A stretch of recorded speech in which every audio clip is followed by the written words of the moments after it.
Welcome to Dejobnik, your command post for clarity and perspective. Mr. Speaker, I am a Canadian, I am a Jew, and I am a Zionist. I am proud to have been born in this country. I am proud that my family came here in the 19th century and helped build this country. My family members fought in the World War I and World War II. We are part of Canada and lucky to be so. I've represented Canada in swimming internationally. I've represented Canada as a parliamentarian. And there's no place in the world I want to be other than in Canada. The Jewish community, of which I am part, is a religious community that has existed for thousands of years, but we're also a people. And we, since we've been here in 1760, have helped build this country. We got enormous opportunities, more than we've received anywhere else in history. But we've also, in academia, in law, in medicine, in physics, in science, in sports, in journalism, we have helped build this country. And 95% of Canadian Jews are Zionists. Zionism means we believe that we have a right to have one Jewish state in our ancestral homeland. Jews are indigenous to Israel. And we have had a history where Jews have faced persecution in every country in the world. We were expelled from England in 1290. We were expelled from Spain and Portugal in the 1490s. We faced the Crusades where people were killed. We were put in ghettos throughout Europe. We faced the Holocaust. Jews were expelled from Arab lands in the 40s, 50s, 60s, and 70s. And we needed one place where every Jew in the world knew if things went wrong in their country that they could go. And that is Israel, and that's what Zionism means.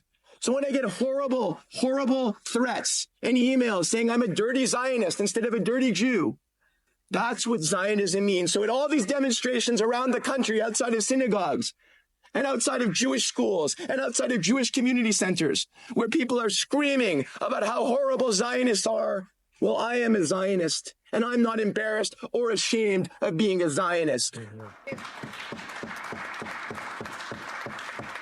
And Canadian Jews should not have to live through what we're living through right now. My community is terrified. We are being intimidated over and over by people protesting outside of Jewish buildings. Canadian Jews have no control over what happens in the state of Israel. Yet for some reason, Jewish buildings across this country are being targeted.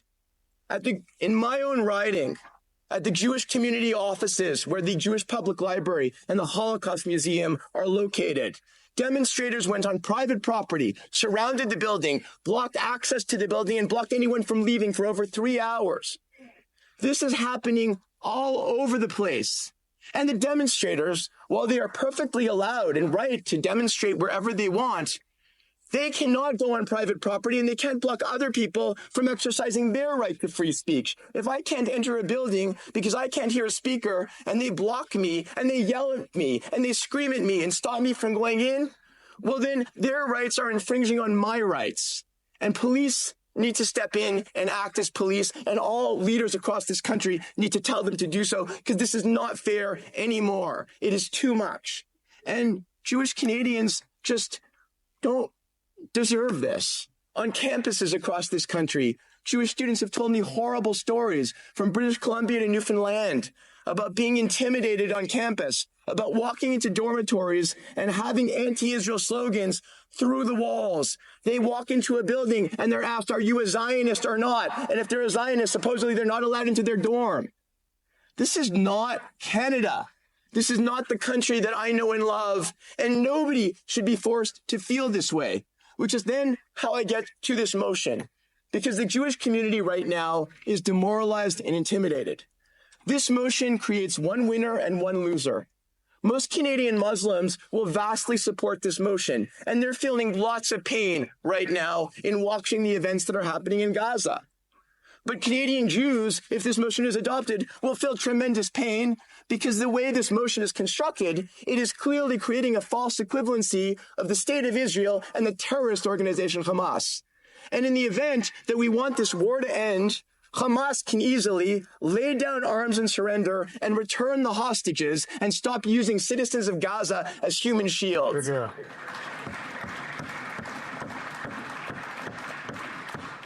And essentially, while I appreciate my colleagues in the NDP, this motion, as some other colleagues have said, rewards Hamas.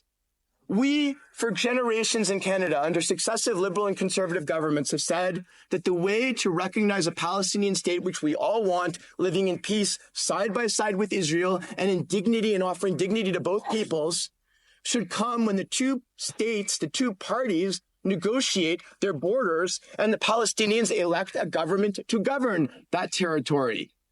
The West Bank is governed by Fatah, which has been in power without an election for 20 years. Mr. Abbas was elected in 2004. And on the other side, on Gaza, you have a terrorist organization, Hamas, that has not held elections since 2007 and is recognized by Canada as being a terrorist organization. So Hamas launched the deadliest attack on Israel, the deadliest pogrom against Jews since the Holocaust. And we're changing our foreign policy to reward Hamas and say, good for you, terrorists. You attacked a sovereign state, killed lots of people, including babies and women and everyone else, and raped and pillaged and brought people back as hostages who have now been there for almost 5 months. And yeah, let's recognize that state that we've never recognized before. What a great idea for other places in the world where terrorism ferments.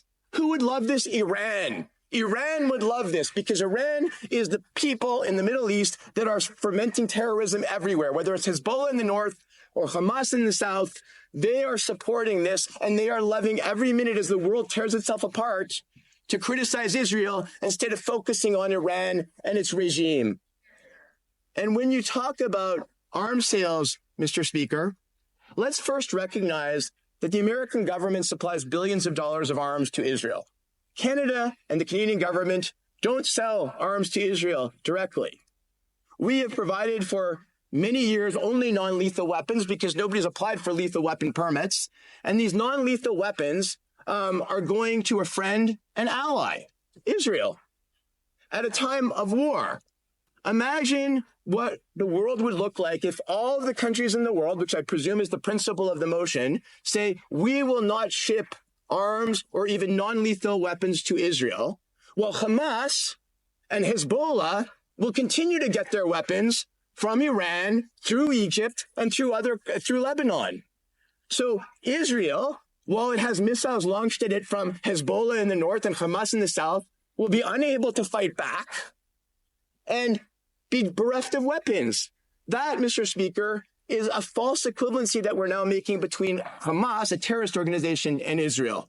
And I don't think that this motion goes toward furthering anything toward peace. In fact, it's doing the opposite. It's telling our friend and ally that they're being treated in a different way than the terrorist organization, which is benefiting from weapons being shipped to it. I had the opportunity with the member from Calgary North Hill and the member for Eglinton Lawrence and the member for Thornhill and the member for Winnipeg. I wish I could remember the name of the riding, Charles Wood, St. James, Assiniboia, Headingley, to visit Israel. And we saw the wreck of the destruction of Hamas. We visited a kibbutz where we saw buildings burned and people who had been burned to death in their safe rooms. We saw blood splattered all over the place, houses ransacked. We heard from people who had been terrorized. And you have to understand, Mr. Speaker, Israel feels that if they don't destroy the terrorist group Hamas, there will be another pogrom that kills more Israelis tomorrow or the next week or the next month. So I understand how horrible it is to see the situation in Gaza. I understand how the world looks at it with revulsion to see people dying.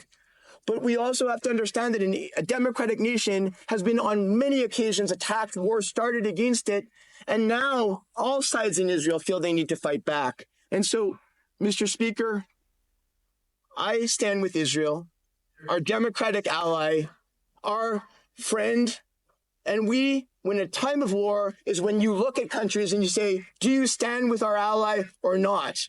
Mr. Speaker, Canada should be standing with Israel. Canada should be defending the right of Israel to fight back against a terrorist organization, and we should not be passing motions that make the terrorist organization equivalent to a democratic state. Thank you. Thanks for watching. Drop a comment below. Don't forget to like, share, and hit subscribe to stay updated with our latest content. Until next time, stay informed and inspired. This is Dejobnik signing off.